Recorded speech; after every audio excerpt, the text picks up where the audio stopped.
Okay, so the last time you saw this Mustang was in a video that was labeled, I think, Part 4, 500 drift car build, removing the transmission. That was 4 years ago. I uploaded that video to YouTube. And 4 years later, this thing runs.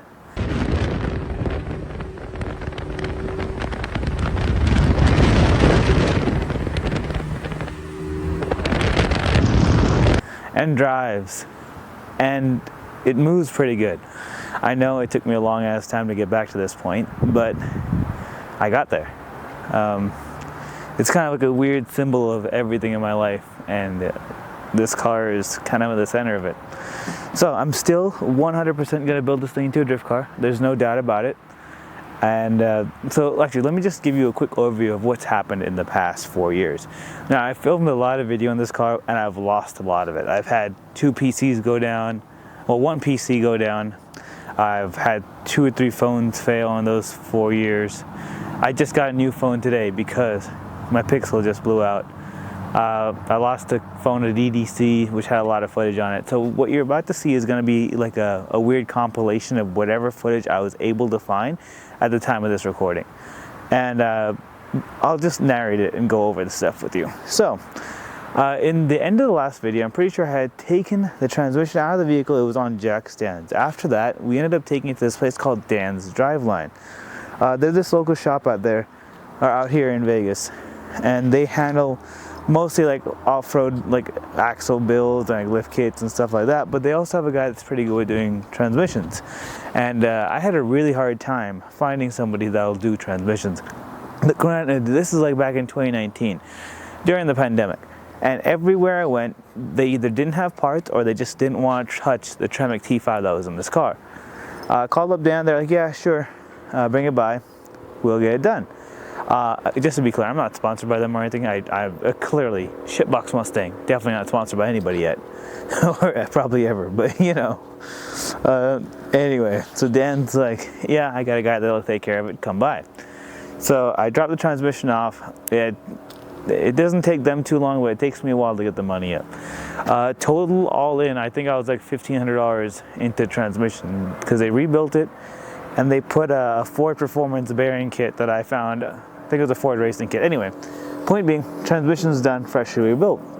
So I get the transmission back, and it sits in our van for about a year, maybe a little bit over a year.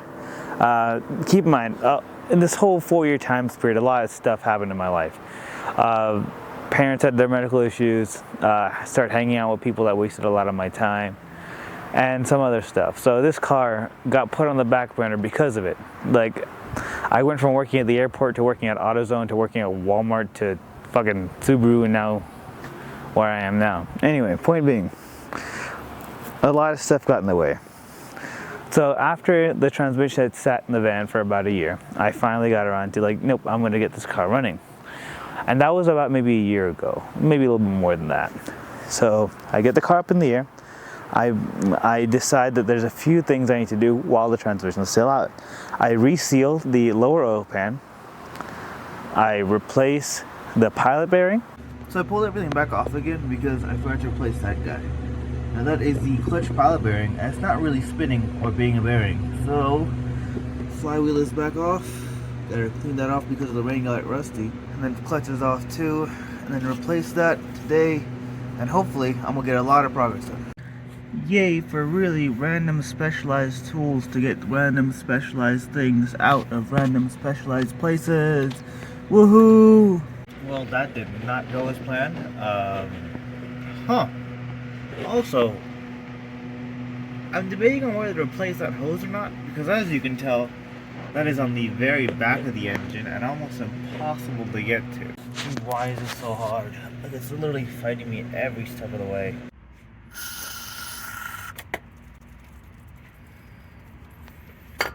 Okay, new plan.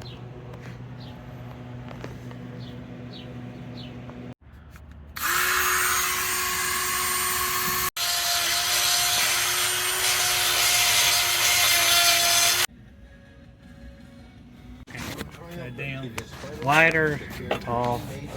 Wider, tall. Wide. Shit. Oh, actually, I didn't record. Oh damn, really? It's out. It's out. What do you say, Steven? Hey, it's out. You can just press one in. It'll be fine. Yes. Oh my god, I destroyed that bearing right stuff. Fuck. What's funny is all that pain and struggle just to replace a bearing that is this big. Now, the bright side, it does come pre-greased, so that's a win at least. Like, goddamn, look at that. I replaced the rear main seal, which was the main reason for me to pull the transmission out in the first place, because this car was absolutely gushing oil from the rear main seal. And maybe the back of the oil pan. One of those. Andrew, you fucking genius. The Vaseline trick worked. That basically went in. No dents, no nothing. Rubber mallet, screwdriver bit, failed 4 times or 3 times before this. Anyway, that's all happening. And I got a new clutch. Okay, so I'm not gonna lie. I have no idea anything about this brand. The only reason I got it is because it's red. Yee.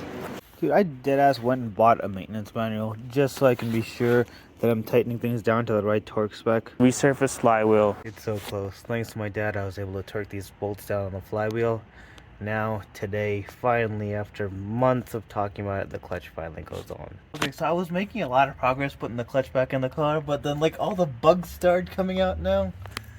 And I'm a bitch, so time for me to call it a night. Rebuilt transmission. So with this taking me about 4 years to do, there's a bunch of parts in here that I ordered that I probably ordered before I knew anything about cars, or this transmission anyway. And well, I know this is a clutch fork, and that's the little pivot ball, but neither of those look like the original.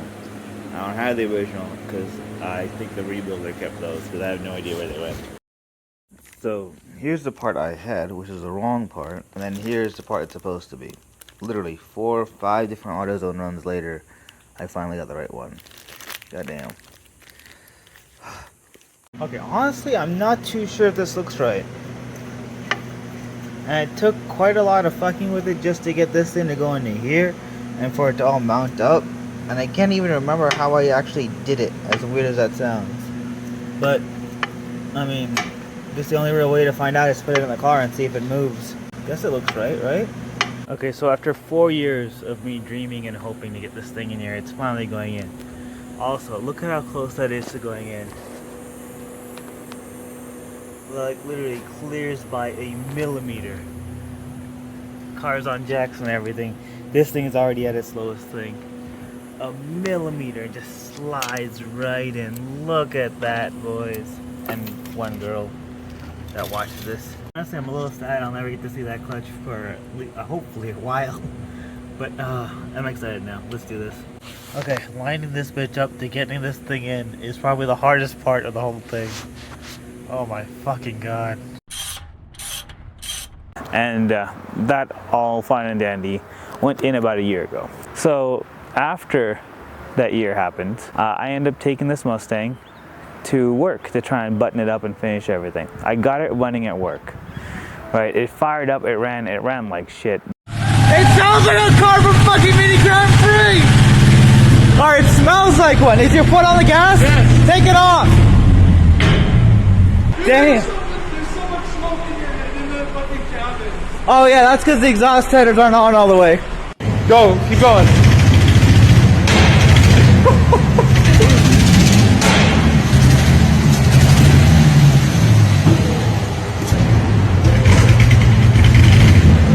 You might need to put octane booster in it to fucking...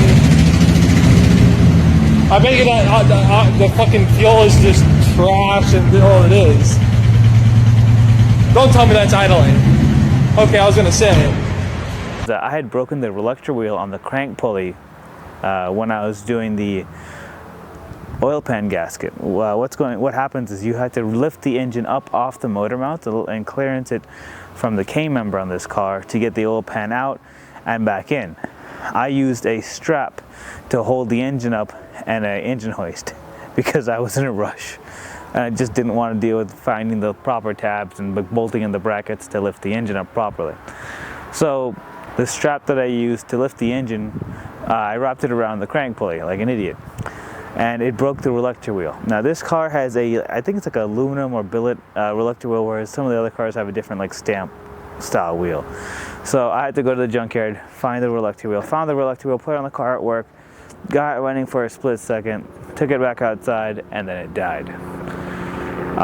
Tried to get it running the next day, couldn't get it running. Sprayed a shit ton of starter fluid into the intake of this car, and it backfired quite a lot. It kept backfiring, and I'm like, oh, it's gonna start, I know it, I can feel it. And it started on fire. The car basically backfired so hard that it literally boomed the whole intake manifold mass sensor, and this whole section of the car caught on fire. In fact, this headlight is still melted, which is one of the reasons why it's held in with tape. Nah, it's still under there. Under? Yeah, under there. Where? Do this through here. The headlight.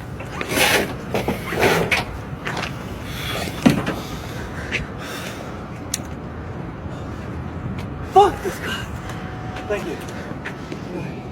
Chris, you're the best.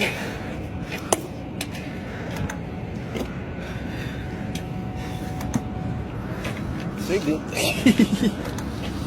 There it is. Did it backfire? Yeah, it did.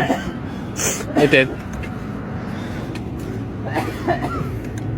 Holy fuck.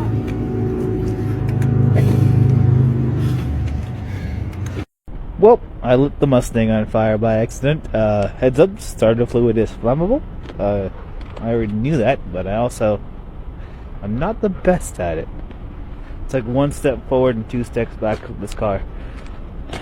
Definitely gonna need a new mass airflow sensor, along with the coil or whatever else caught on fire.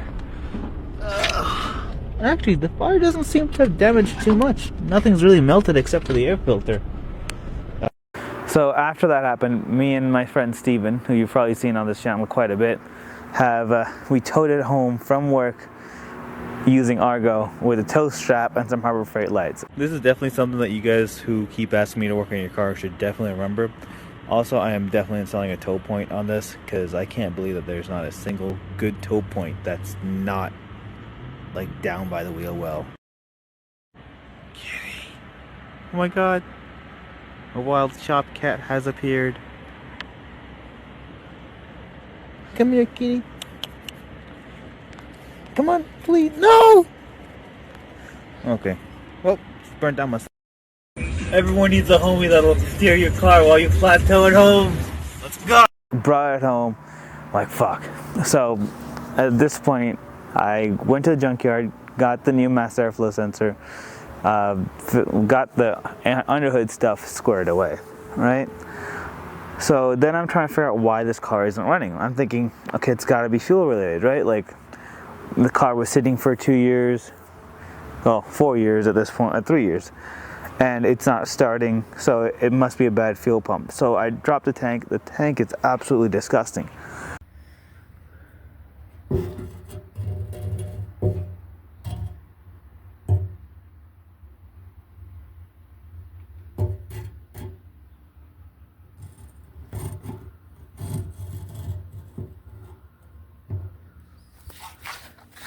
Completely crusty, rusted on the inside. The fuel pump just breaks apart into as I'm pulling the fuel pump out.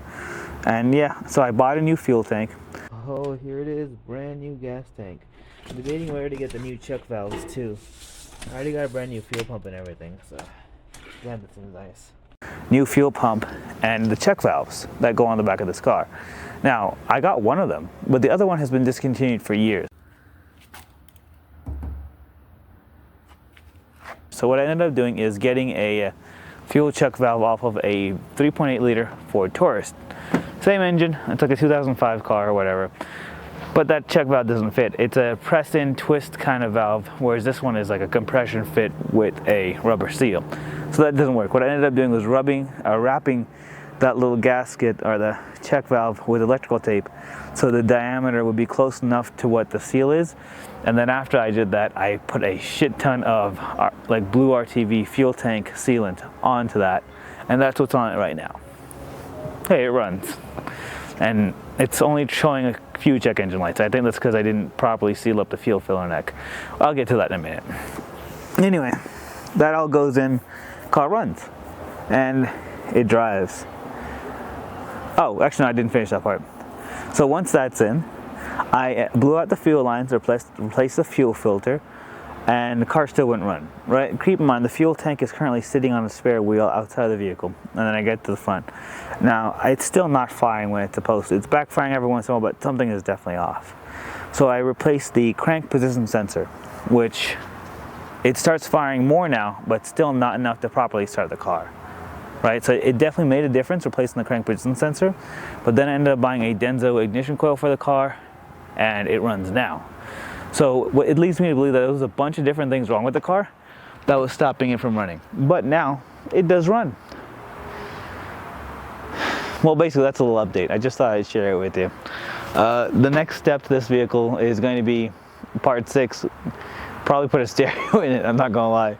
And then weld the diff and get it running. I do need to drop, I did drop the transmission one more time after that, because the clutch fork I used and the pivot ball I used were bought during COVID, 2019.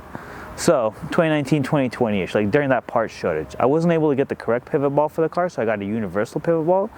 The problem with this universal pivot ball is that it's not the right length in comparison to the correct OEM part, and same goes to that clutch fork. The way the throwout bearing fits wasn't right. So when the vehicle was in neutral and my foot was off the clutch, or whenever my foot was off the clutch in general, the throwout bearing would rattle on the input shaft of the transmission because it wasn't properly seated and there wasn't the proper amount of tension on the throwout bearing and the clutch fork and all that kind of stuff. But now that all that stuff is done, the vehicle pretty much runs and drives pretty good. I could practically daily it if I wanted to. I know one video that's going to be happening at some point is Steve and I are going to be driving this thing up to Sparks.